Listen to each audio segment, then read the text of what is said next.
What is up, guys? Welcome back to another episode of the Danny DeBrito podcast. First and foremost, thank you so much for being with me here today, focusing on your personal growth and development. That is a critical first step, acknowledging that there is a higher version of yourself out there and that there's actions that you can take and ways that you can learn about becoming that version of yourself. So kudos to you, first and foremost. Now, today we're going to cover probably the most important topic that we've ever covered on this podcast, which is phone discipline. Now, listen, guys, your phone is literally ruining your life. And I don't say this lightly. I say this coming from personal experience of living in a pre-smartphone world, seeing the transition to phone-dominated culture and the overall effects that it's had on society, including those close to me and in my own life. On top of that, I want to give you guys some statistics to sort of frame my concerns and why you should also be concerned about your relationship with your phone. First off, information from a study in 2023 showed that 57% of Americans admit to being addicted to their phones. 57%, that's a majority of Americans that say that they have a smartphone addiction. Now, why exactly that matters, we're going to dive into in much more detail in this episode. But I want to give you guys a couple more statistics to sort of frame the concerns around smartphone use and why this should be a key focus in your personal development along your journey, why you should work on your relationship with your phone, and why that should be a very, very important factor in how much you can grow as a person. Studies have shown that just a few hours a week on social media can correlate negatively with self-reported happiness, life satisfaction, and self-esteem. In addition, a couple hours of social media time per week has correlated with increased suicide rates, in particular with women.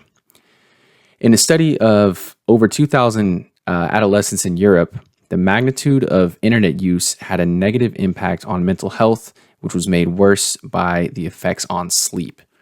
And so that study was actually really interesting because it looked at those 2,000 children in Europe, and it showed that not only was phone use negatively impacting their mental health and their relationships with other people, but it was becoming 3 to 4 times worse because of the effects that phone use also had on sleep. So the effects of sleep and phone use are really well understood. Phone use with the blue light, if you use that late at night, it's actually throwing off your circadian rhythm. Usually your body around that time after sunset starts to release melatonin and starts to wind your body down and get you ready to have a good night's rest. But if you're using your phone and that blue light is flashing in your eyes, and on top of the stimulation and all the entertainment and everything else that gets thrown at you the second that you open your screen, it has a terrible effect on your sleep patterns.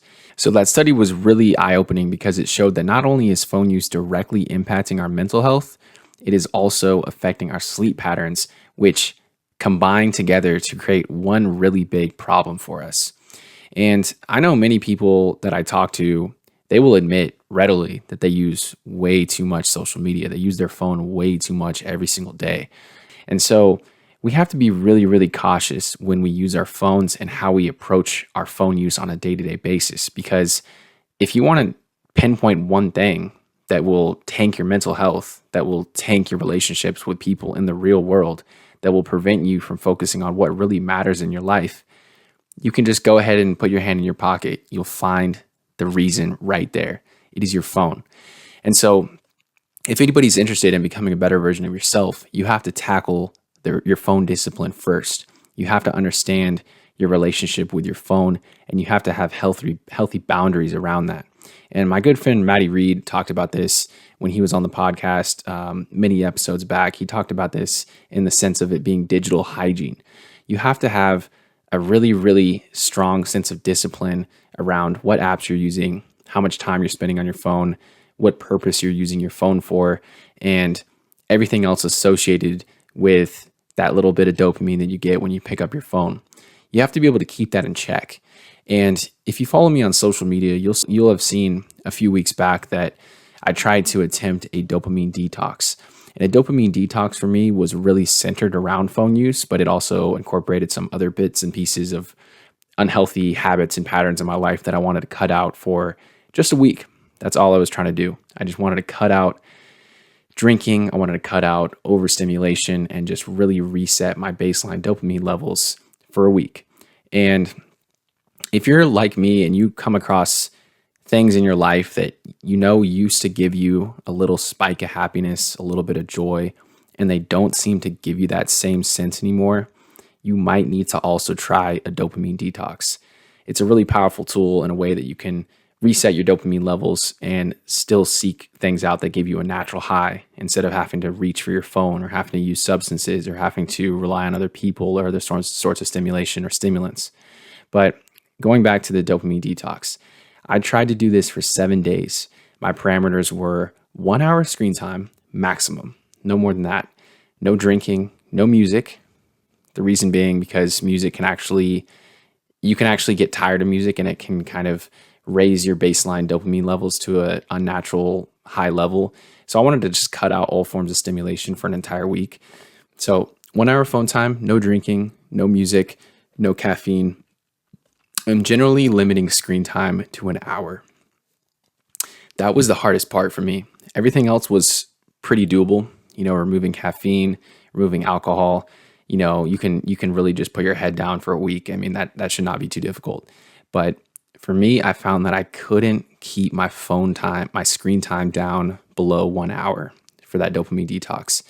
And this was absolutely shocking for me because it gave me a sense of helplessness. It made me feel that I was out of control. Like I couldn't control the way that I reached into my pocket when there was some downtime, when I was standing in line at Starbucks waiting for a coffee, when there was a lull in the conversation, even when I was with people in person. It's so hard to not just reach for your phone when there's not a readily available source of entertainment right in front of you.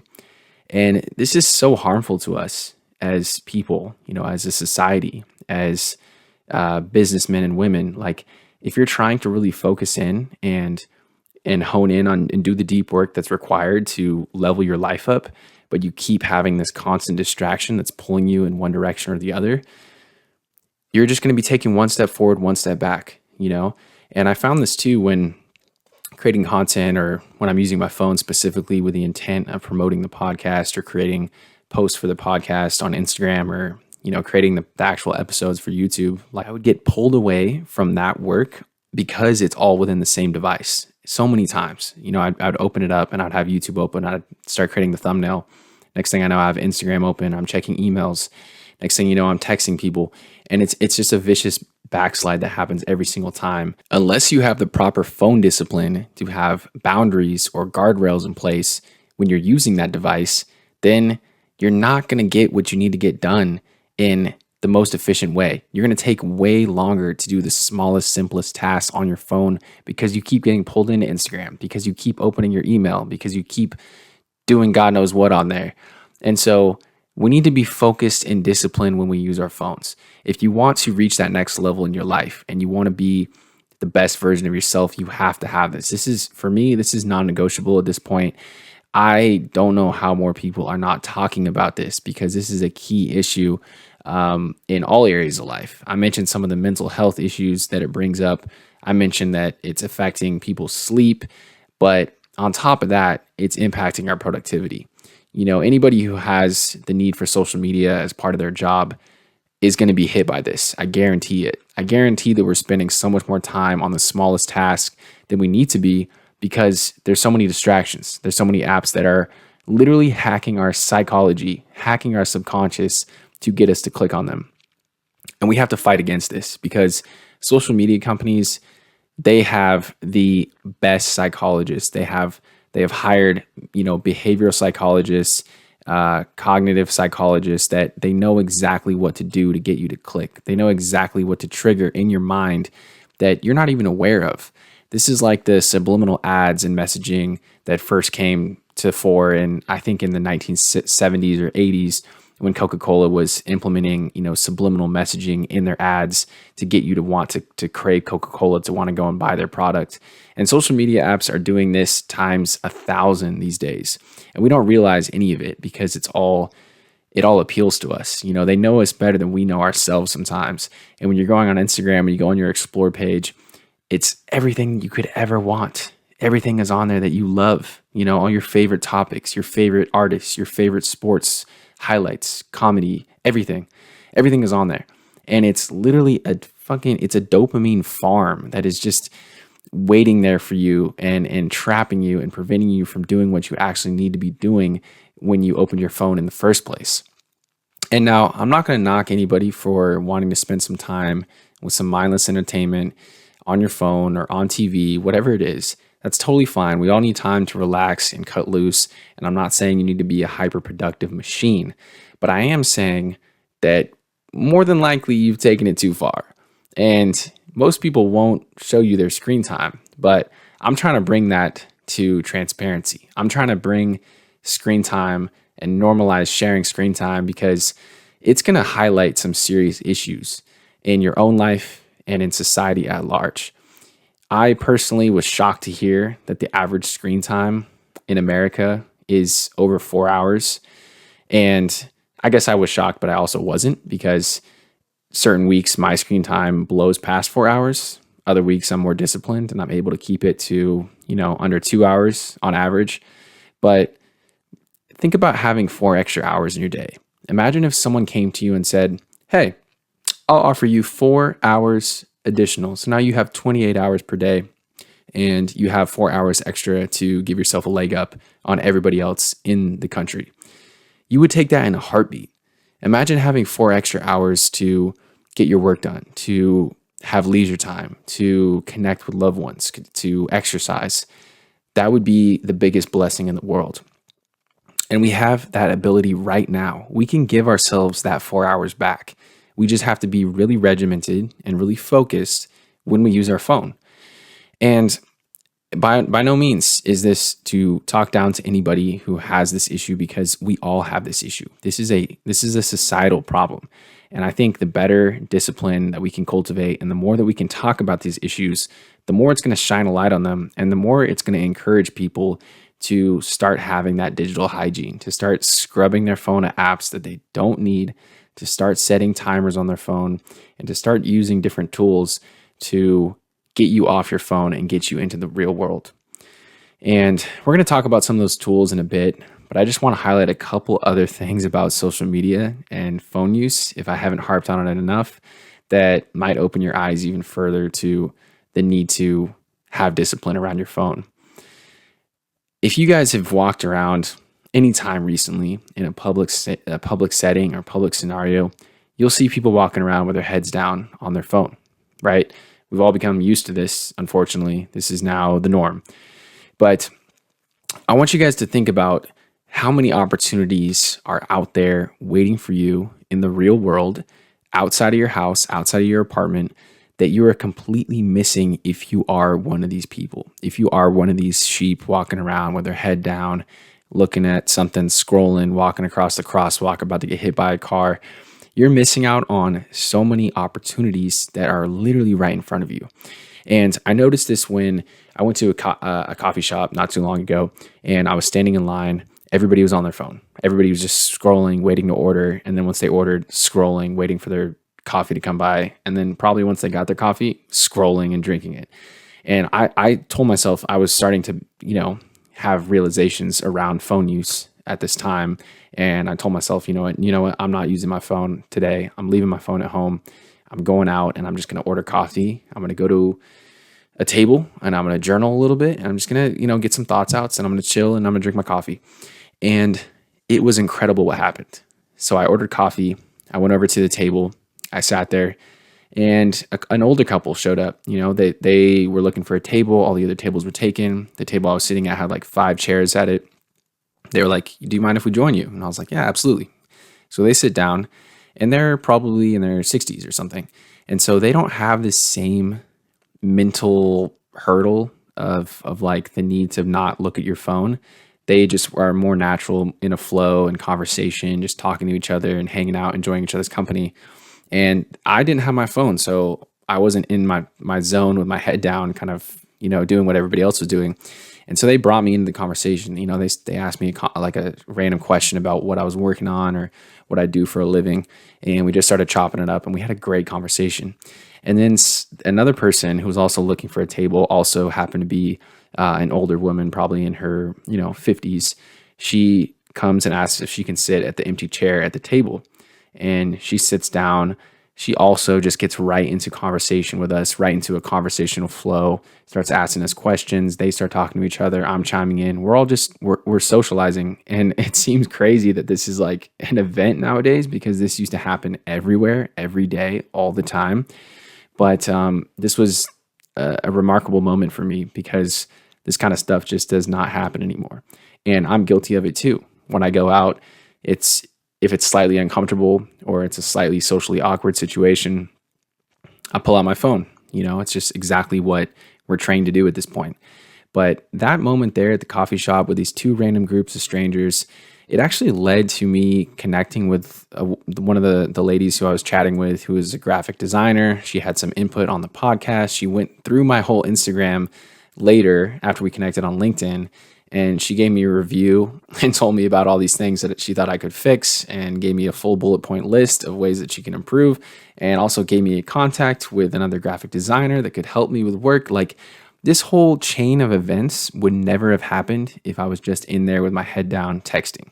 And that was mind blowing to me. So just keep that in mind when you guys are going about your day. There are opportunities out there waiting for you. And so you may be wondering at this point, how exactly do I build phone discipline?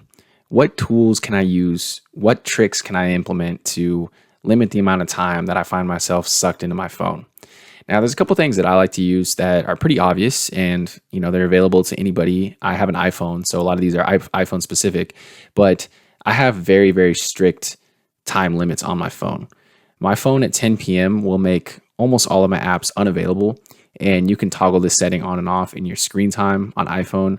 And you can actually focus in on specific apps if you want to shut certain apps off at a certain time of day. You can also set screen time limits for specific apps, and you can also set a screen time limit throughout the day. So it'll ping you. You'll get a notification that says you've reached your limit on this app. Do you want to continue to use this app? Do you want to ignore it for 15 minutes or just ignore it for today? And at first, I found myself ignoring a lot because I'm addicted to my phone. But over time, I found that once that limit popped up, I knew in my head that this was time to wind it down. I was reaching that maximum amount of phone time that I personally know is good for me. Another key tip towards improving your phone discipline and using your phone in the way that you want to is to use the grayscale function on your iPhone.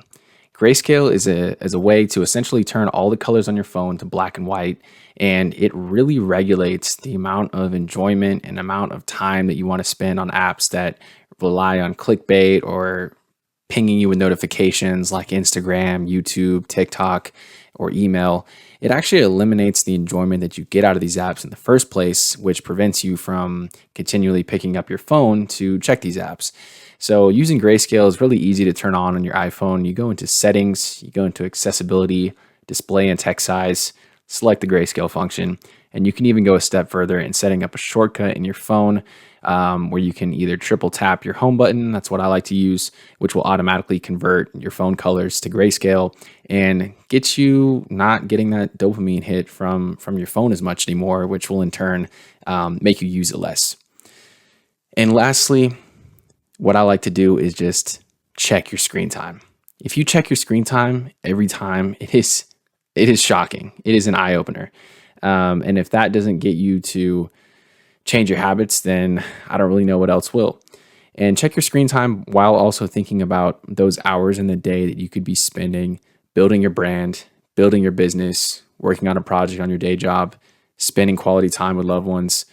If you check your screen time and you see 4, 5, 6 hours, think about that amount of time. That is a shift at work. 6 hours, that is damn near a work day that you spent on your phone doing God knows what. And check this frequently. There's actually a saying, I forget who said this, but it was about Or it might have been Hormozy. I think Hormozy pointed this out. He's like, the best way for you to establish better financial habits is to check your bank account every single day. And this is the same thing, instead of checking your bank account, you're checking your phone time, you're checking your screen time. And this is going to reinforce these habits in your mind every single day.